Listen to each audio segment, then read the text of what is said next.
अवकाळी आलेल्या पावसानं शेतकऱ्यांचं मोठं नुकसान झालं. हातातोंडाशी आलेला घास हिरावल्यानं नैराश्यातून शेतकरी आत्महत्येच्या दिशेने निघाले. कष्टानं पिकवलेलं शेत आडवं झालेलं पाहून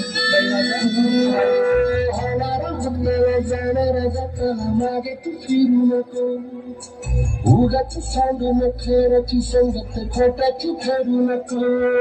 येईल दिवस तुझाही मानसाची गर सोडू नको.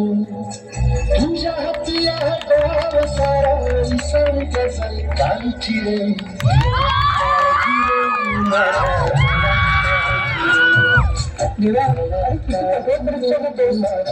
यांना जीवाला बळ दे, हातात शक्ती दे. नव्यानं सुरुवात करून या ज्योतीतून परत सोना होतील तेव्हा स्वतःला बळीराजा म्हणावतील.